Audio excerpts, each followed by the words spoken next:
several clergy in Russia. Was the Pope appealing for peace, or was he praying for peace? And the same applies to the Kaliningrad. Yeah, that's a big question.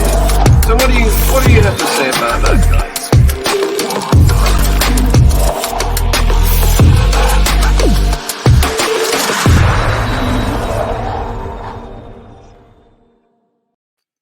Good morning, afternoon, evening, wherever you are, and welcome to the latest edition of Global Atheist News Review, or Views on the News. I'm thinking of changing the name a bit because it's more catchy. So, who have we got today? We have Dread Pirate. And Dread, I'm sorry, I didn't give you a 5 count, but if you switched on during the intro, you'll have captured it. Yeah, it worked. Thanks for having me. Great. Dread is in British Columbia, the western coast of California. No, Canada. Canada. Yes, that place. Yes. I haven't been drinking, honestly. Guy from the Manchester zone, the Manchester area, northern England. Scott from California. We haven't seen Scott. He's been on holiday, but we've let him back in nonetheless. Frank from Kentucky. Esther from the Midlands, near Birmingham, UK. We have David from Manhattan, and Ty is going to join us. I think he's just broken his connection, but when he comes, he'll be from Tennessee. And we've had some apologies. Unfortunately, Tercia can't make it. She's having, they call it load shedding. We would call it a power cut, but she's got no electricity. That's what happens in these parts of the world, which is probably going to happen here soon, thanks to Putin. Anyway, diving straight in to item number 1. It's a sad one. And here he is. Ty. Hello, Ty. Welcome. Hey, welcome. That's me. Yes. Thanks for coming. Happy to be here. So we have 16-year-old Azra Panahi, who died after security forces raided the Shahed Girls' School in Ardabil, Iran, on the 13th of October, just last week.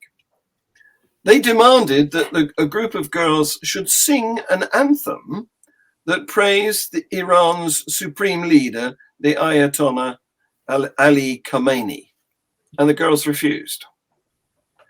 So the security forces beat the girls up, leading to a number of them being taken to hospital, and some of the others were arrested.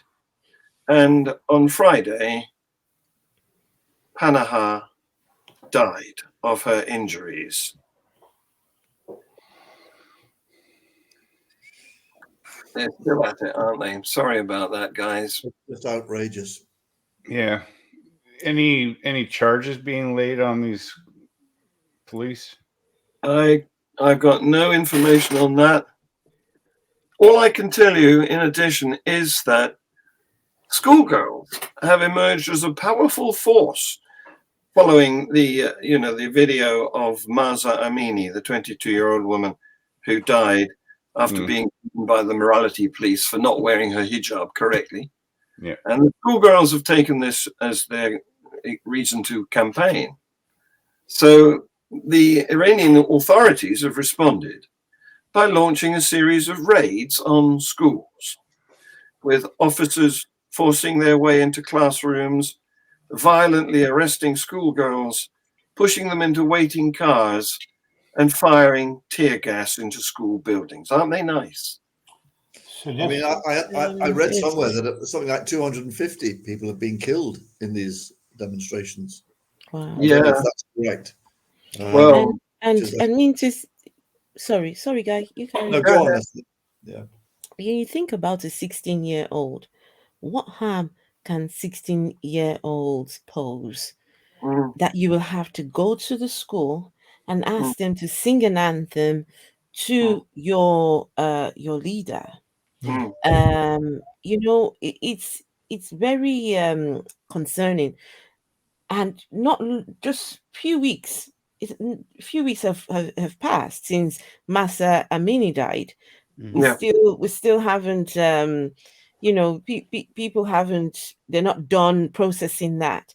And now Right. comes this again, and it's another young girl this time around, even younger. At Yes. some point, people need to start asking these questions. Mm. What exactly are people in Iran? What exactly are they doing? And when you talk about the religion of peace, how is this peaceful? How is Mhm. this? How is your religion promoting peace? Because if I mean, the last time I checked, Iran was a very religious state, and Mm. so you know they're guided by their religion and their book, and Mhm. that a God is actually watching this happen. I said Mm. to somebody, the fact that things like this happen and a God is supposed to be up there doing nothing about it just proves to me that that God doesn't exist. Yeah. So Mhm. Yeah. Yeah. Exactly. This brutality, we, it's shocking when we hear about it and when we talk about it, but it's not new. Um, it, I just was in the UN online with the UN this week with the special rapporteur for freedom of religion and belief, and the first thing that crossed my mind. I mean, we can go back just slightly further and think about Malala being shot in the head for wanting to go to school. You Yeah. know, the reality is that Iran is this pariah state. It is a theocratic state, and my question is where are the diplomatic efforts from the West or from outside that are Yeah. that are in any way trying to stop this brutality? I mean, Mm. it's clear that it's religious violence. It's clear that it violates the UN Charter of the Yeah. Declaration of Human Rights, Mm. to be able to freely go to school, to be able to freely, think and to come together in groups. These are, Iran is violating every one of these Yeah. alleged human rights that we subscribe to, Mm. and we're not seeing anything at least I'm not seeing Mm. anything in the news about any Mm. diplomatic efforts to quell the violence. No. No. Well, the violence has been going on now for 6 weeks since Yeah. since the victim Mahsa Amini was first killed, and and Even though those Masa's family are being threatened. yeah, They've been receiving death threats they have within been. the last few days. Yes, that's right. It's We absolutely reported on heartbreaking. that last week. Yes. Mm. even it's even going on in Afghanistan, but not getting the press. Hmm. I Yes. mean, there are two countries Mm. with large populations, with their populations being abused in the name of God. Hmm. Yeah. Yeah. Absolutely. Yeah. I was going And to say that it seems that anytime this kind of religious violence takes place, the reason, and I could be completely wrong, but the reason that other states are not so quick to come to rally in opposition to it is that it would reveal their own hypocrisy. Hmm. Right. That to whatever degree that religion is embraced or ensconced in law of mm, Canada, U.S., um, Hmm. name the country, that to point a finger at Iran and say this is outrageous in the name of your religion that you're doing this, they would have to turn their eye inward, and they mm, don't. They wouldn't want to see what they would see, right? Yeah. Well, I mean, I think we really need to focus on the victims here rather than the perpetrators. mhm, Um, and because that's the healthy way to deal with this is not, because once you start accusing people of things, they immediately get into hardened positions or they don't want to hear it or they close down or whatever. But I mm, think what we need to do is really have a diplomatic efforts to focus on the victims here, um, and less on the perpetrators because we know who the perpetrators are. But to really to bear witness to those who are being silenced, victimized, raped, murdered, or otherwise abused, we need to really send a message. And not just and I agree with you, Dred, it's not just an Iranian problem, although it's in the news and it's horrific. But it's much bigger than that. But this is where we seem to be focusing our locus of attention now. Yeah. Well, it's not just within the country of Iran, because they have a famous climber, a lady called Elnaz Rikabi, and she's been appearing at the Asian Championships in South Korea. But a video was released showing her climbing this wall without a hijab on. And the protesters back home in Iran praised her, but then BBC Persian reported that her friends had been unable to contact her. And then she flew into Tehran with the rest of the athletes. Large crowds had gathered to greet her, and many of the videos that have been released show them clapping and chanting, "Elnaz is a heroine." But what happened after that is unknown. We don't know where she's been heading. She appears to have been in the control of the authorities that were with the athlete group. I understand she was forced to make a statement that the hijab had fallen off accidentally. Yes, that's right. And I thought, well, that's a nice little face saver, perhaps. But if she's still in there, if she's still, as it were, incommunicado, that is not a good. That is not a good thing. And it sounds like the way the Chinese do it. They just remove people and kind of process them, over some months, and they come out zombified.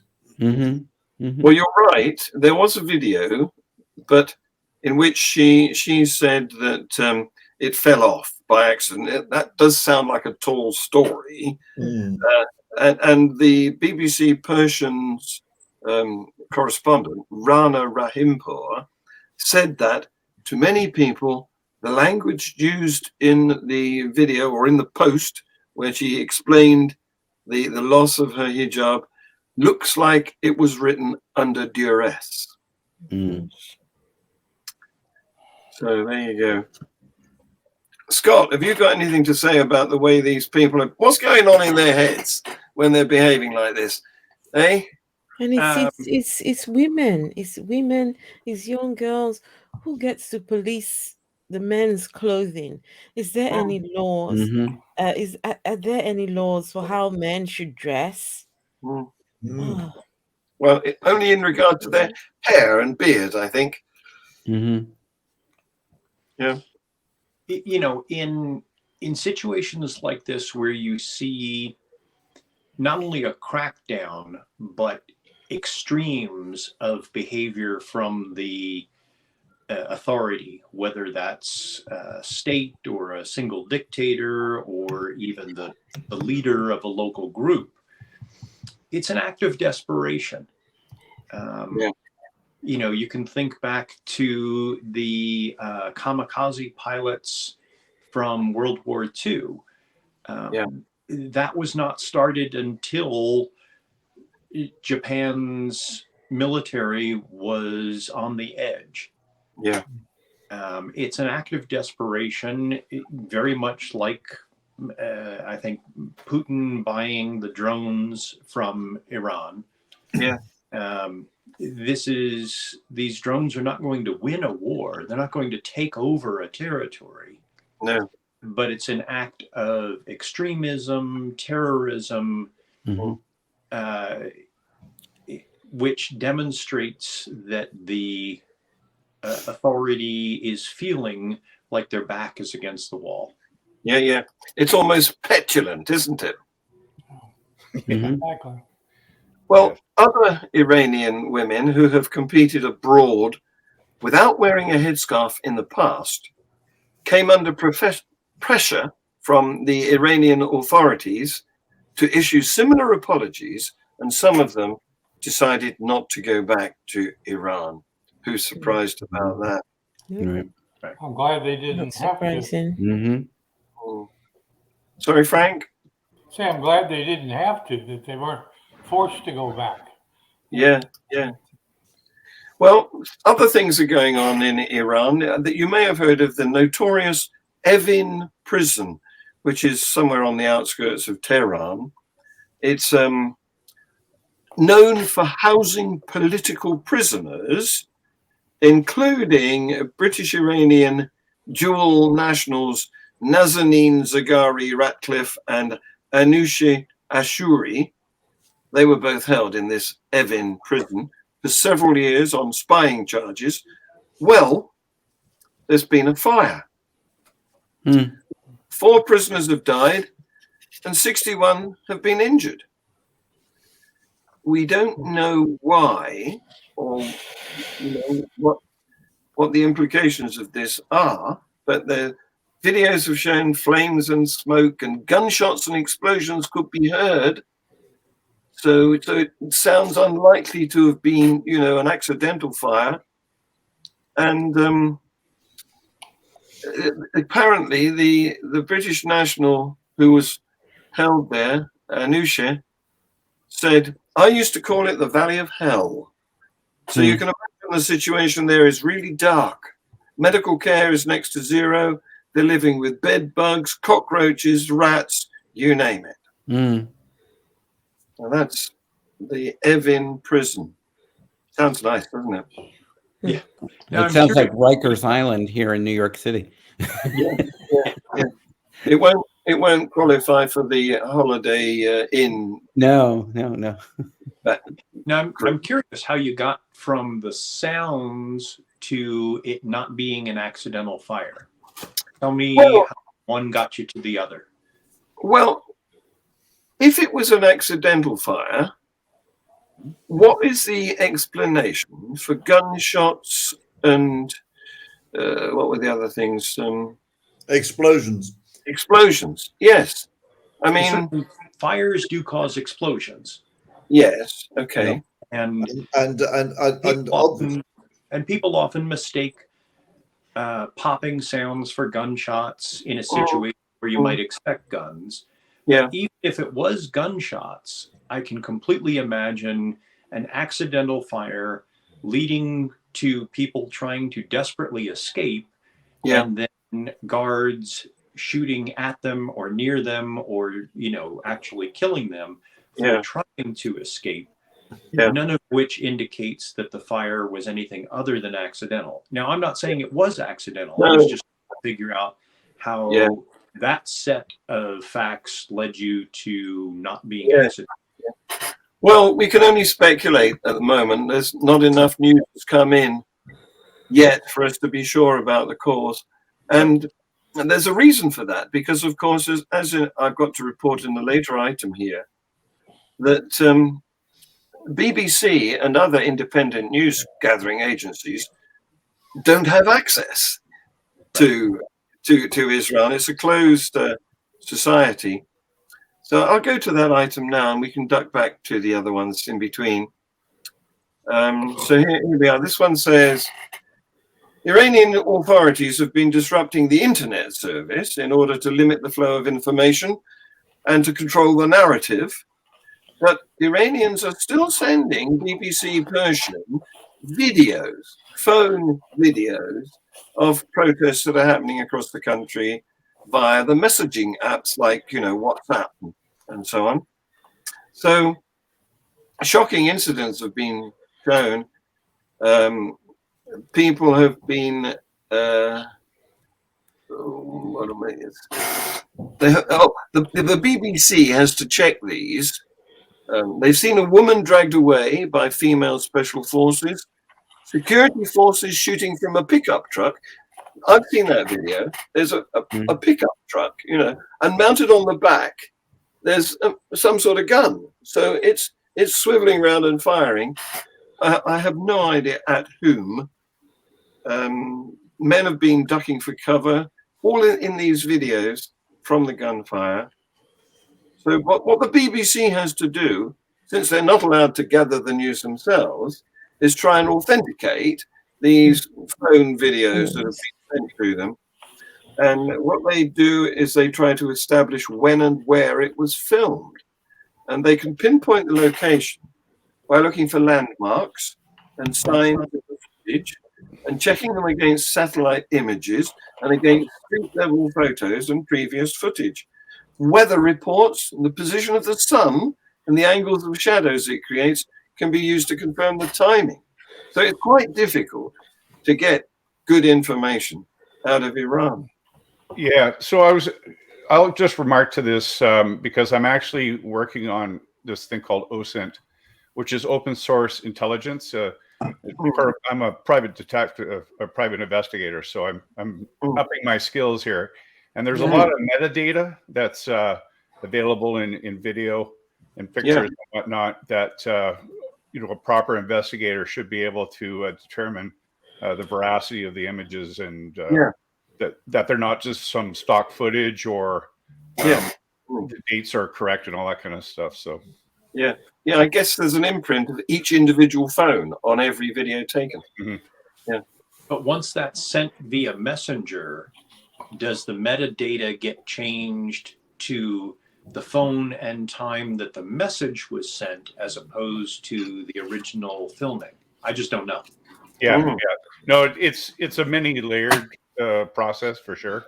But again, if they can't verify it, then they shouldn't show it. That's the bottom line, right? If your fact checking doesn't reveal that your facts are checked, don't show it. Right. And what a great example of scientific and critical thinking on the part of BBC. They're doing fantastic science in the effort to produce accurate and reliable reporting. It's admirable, isn't it?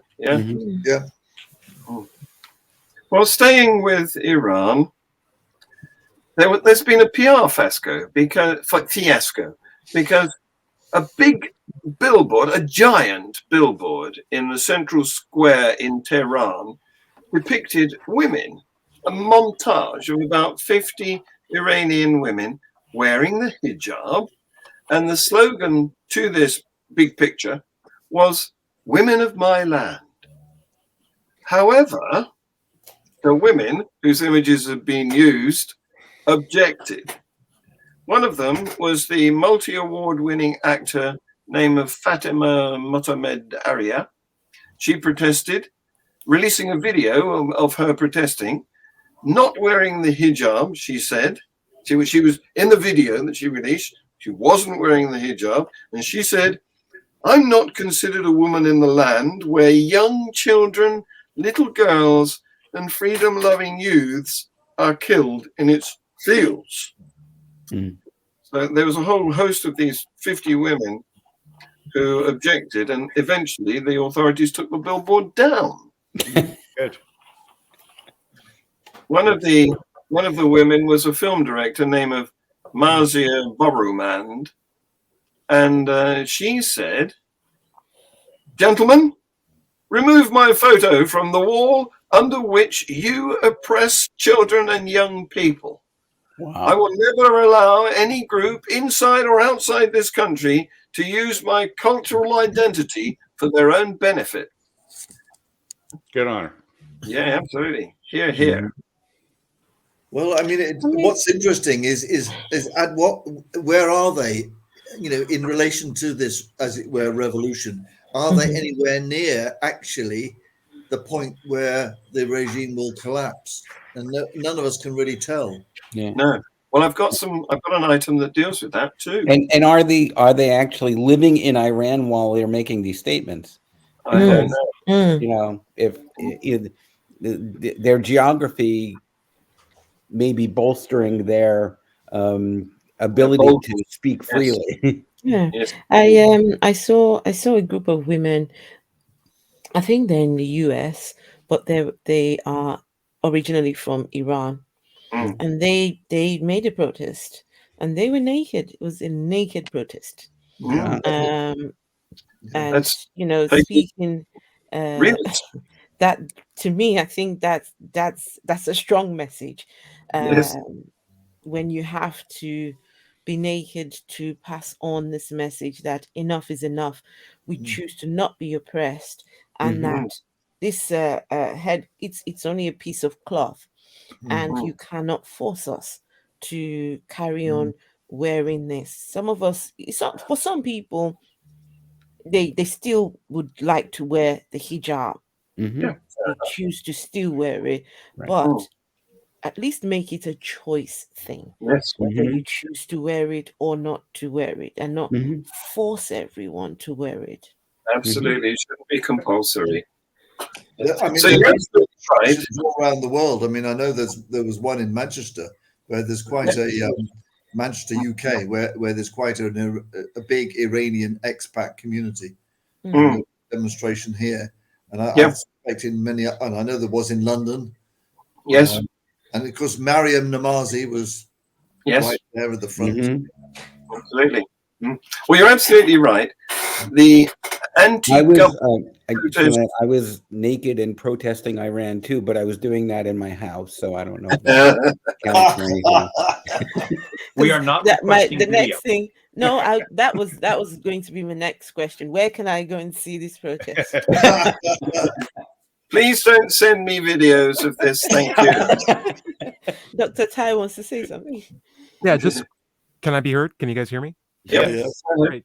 I wanted to make a quick point on the theme of the last couple of stories. It's really easy to convince loyalty with obedience, and we got to make sure that there's a difference between the two, because when you use force to maintain obedience and that force wanes, whereas people leave your area of influence, and there's realms that or tools that people have that are you're using to oppress them, but they have access to information outside.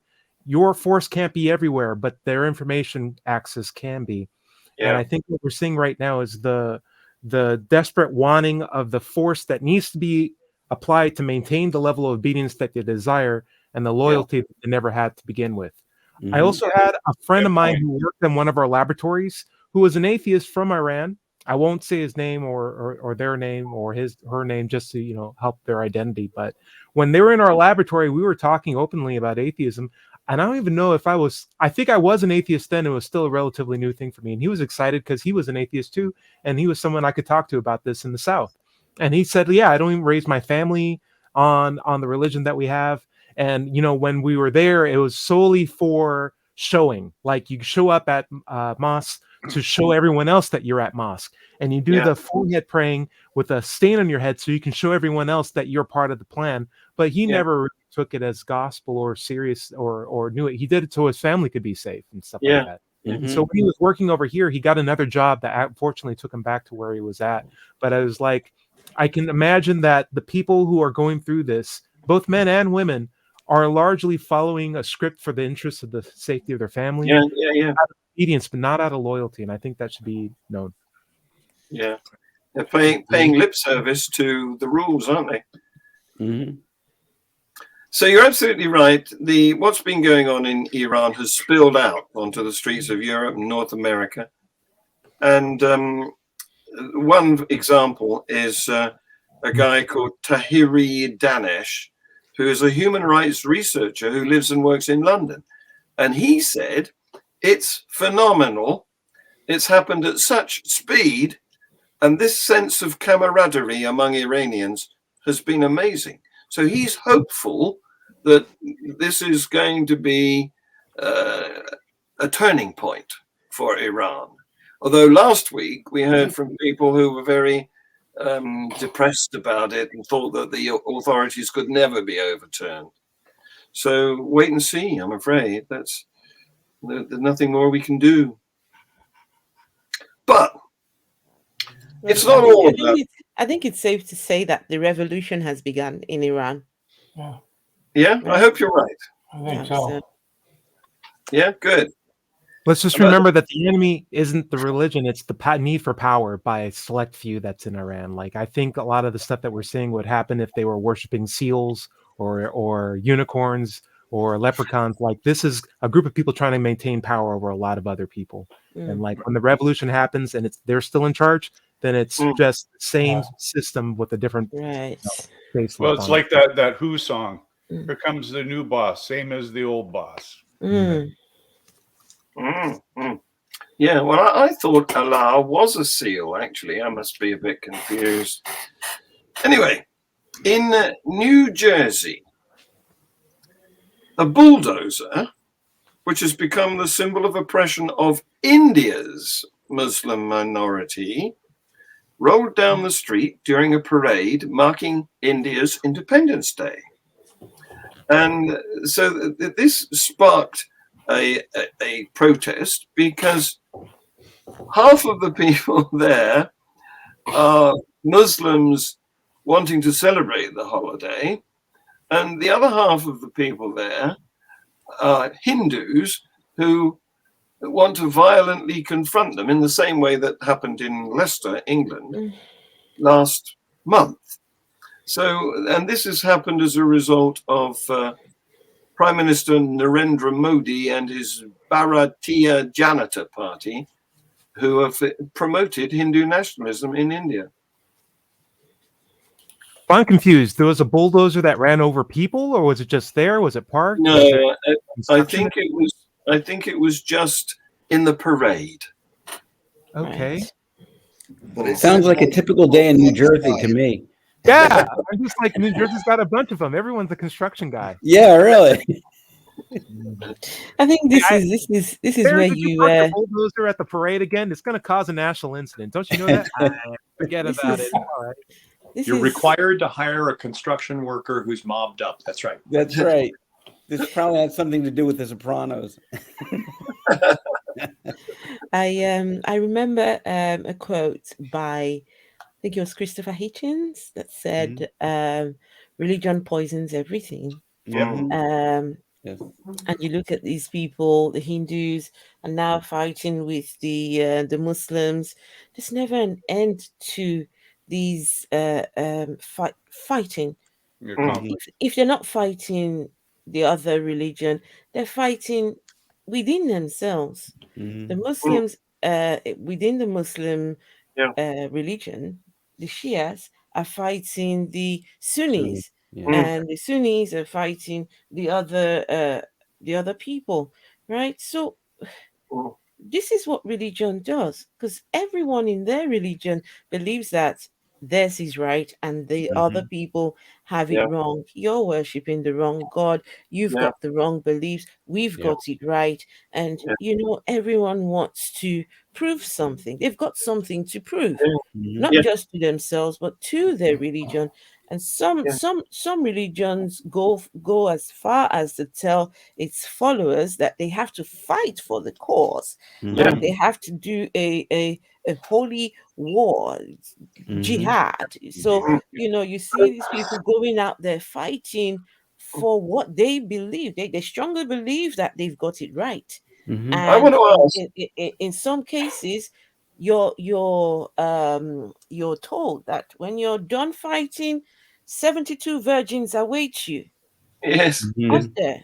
I want to ask, why is religion a magnet for dogmatic people?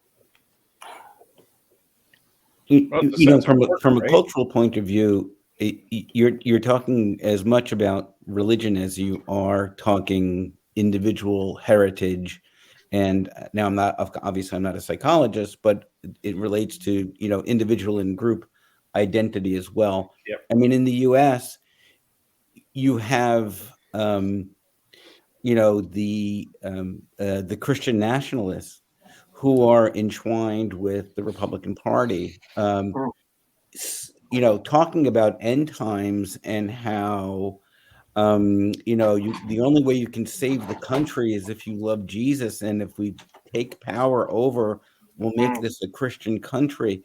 So this this sense of violence, this sense of, as you were saying, my God is the right God. Anybody else's God is wrong. And if you don't believe in God, you definitely don't even deserve citizenship in a way. It's happening here in the United States, and it has taken what is been a traditional conservative party and turned it into a hyper-religious, nationalistic, nihilistic party. And it is religion that's done that. It's the Lauren Boeberts. It's the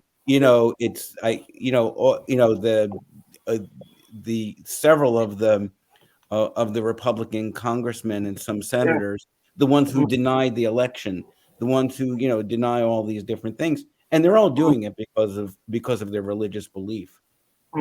So it's not just religion, though, is it? Dogmatic people like to club together. It seems they like to they find a haven in some doctrine or other. Am I right about this? What do you say? Yeah, it's authoritarianism. Religion is authoritarian. Yes.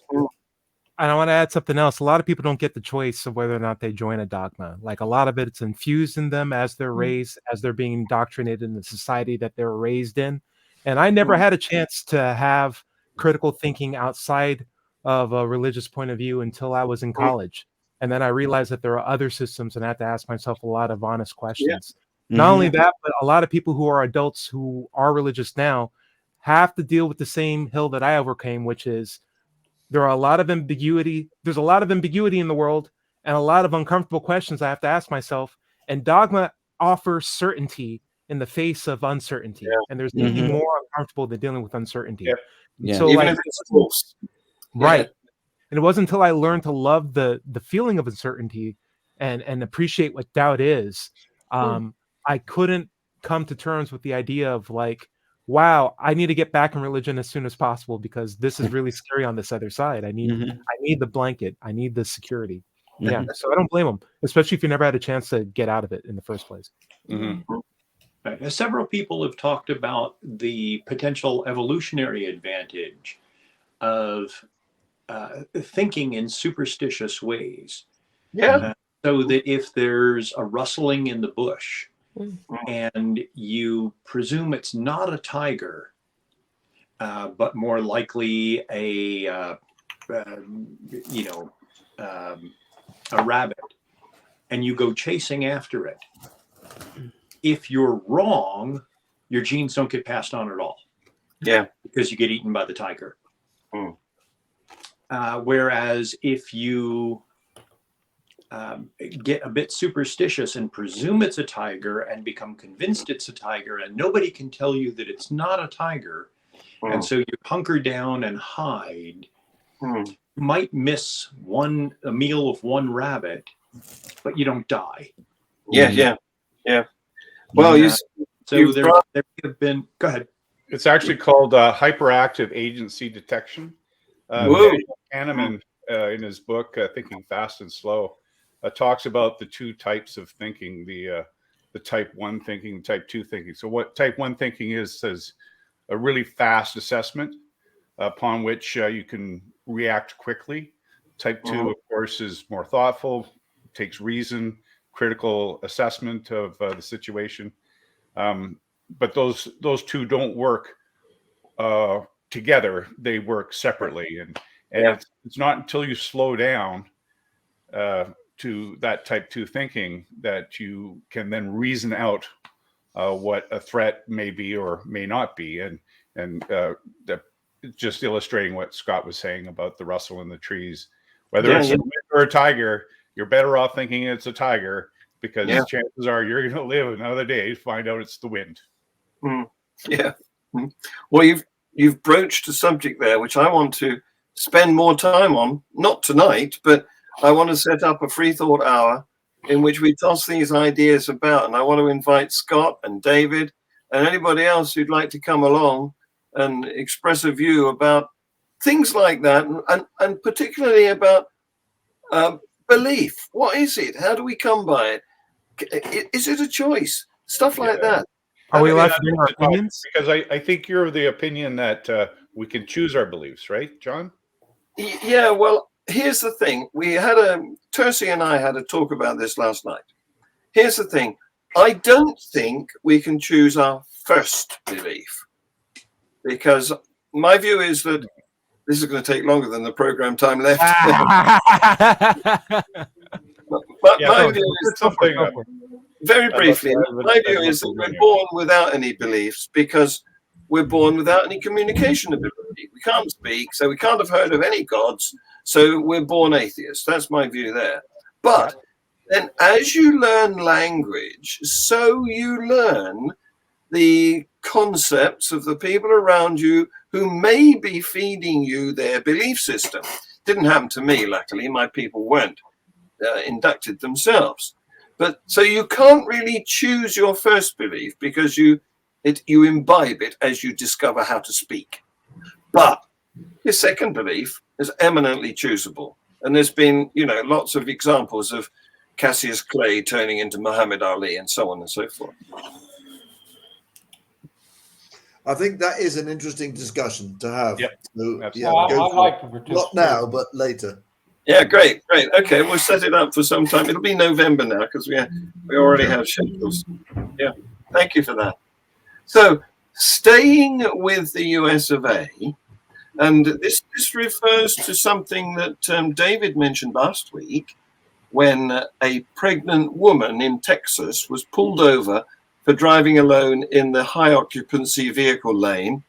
And she told the police officer that her unborn fetus counted as another person. Wow. Oh, get that. Nice Talk one. about gaming the system, eh?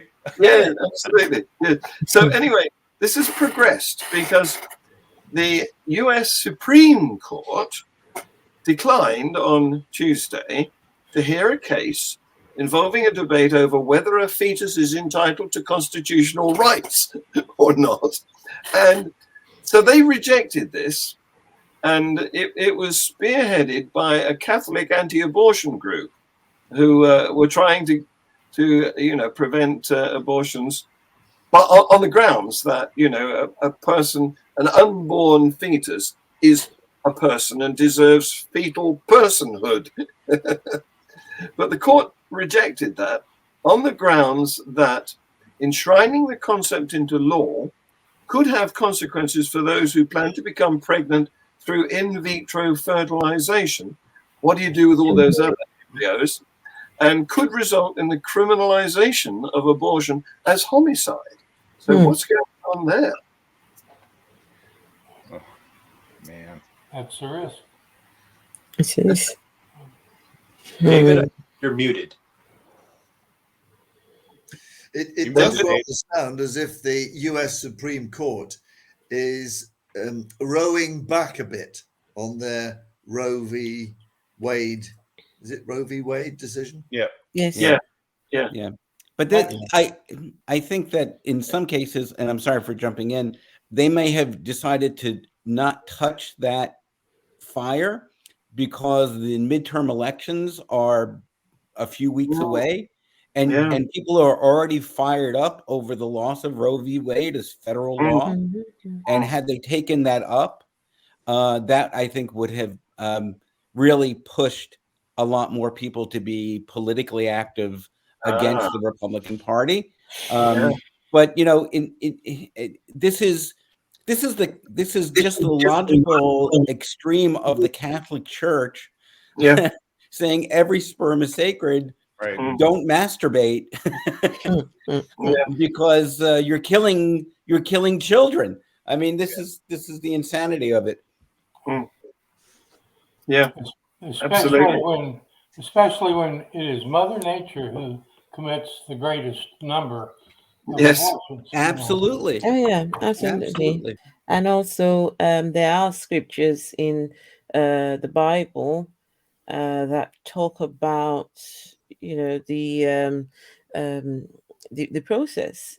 It's not exactly abortion, but if a man suspected his wife or woman of cheating, all he had to do was take her to the priest, and she's given a concoction to drink, and that concoction, if she's pregnant and loses the baby, then that's the sign that she must have been doing something behind his back. So somehow that was okay. Right. because Yeah. it's Yeah. And that's And let's not forget that not every religion thinks that abortion is immoral. Right. Good, good. So any religion that does, if the Supreme Court starts to make preferences for a particular theology, that's in violation of the Constitution. yeah. And as for the concoction, there's a grass in this country. I can't remember the name of it, but I know that you have to get rid of it from cows' fields because it causes them to abort their calves. So if you want to abort, just go and find out about that. Now, If you're a cow. If you're a cow. yeah, I'm sure it'll work for humans. So I want to finish on a couple of little items here, which are rather nice, better news than most items, because there's been a survey, and it was conducted by the NBC News and Telemundo National Survey people, who surveyed the Hispanic immigrants in the USA. And the Catholic Church has been hoping that these Hispanics will be overwhelmingly Catholic and will halt the decline in Catholicism, which is happening to the non-Hispanics in the US of A. Here's their bad news. Less than half of the Hispanic Americans identify as Catholic, and those who are not now Catholic, say 40% of them say they were formerly Catholic. So, in fact, they are leaving Catholicism at twice the rate of the non-Hispanics in the US of A. Very good news. It's not really, though, because a lot of the Hispanics are going into evangelicalism. Oh, So they might be leaving. Catholic doctrine isn't radical enough for them. yes. Yeah. So be wary of those statistics because, yeah, it's bad news for the Catholic Church, but it's not necessarily good news. Well, we need a better. We need to get better data. Data taken to sort that part out. Yeah. Absolutely. Well, finally, wrapping it up, trying to get in under the 40-minute deadline that I'm aiming for. And I'm failing miserably because it's 47 minutes already. Yeah, I was just going to note that. Yeah. So you'll be pleased to hear that the one-time evangelical darling, Reverend Brandon Robertson, who is known to his 195.5 thousand followers on TikTok as an openly gay Christian pastor, you'll be pleased to hear that he is making Christianity queer again. Oh. The only good news there was he was leaving the faith or something. Yeah, right. So Guys, the people wearing hats with MCQA on them. yes. I'll buy one of those, definitely. With pride stripes, right? With pride colors. Yeah, definitely. Yes. Rainbow hats. Yes, absolutely. Well, on that happier note, guys, you've been wonderful. Thank you very much. Thank And you. thank you, viewers, too. Thanks for having us. Thank you. Thank you. We'll Cheers. see you all again next week. See you soon. Bye. Bye-bye. Bye. Several clergy in Russia. Was the Pope appealing for peace, or was he praying for peace? And the same applies to the Kaliningrad. Yeah, that's a good question. So what do you have to say about that, guy?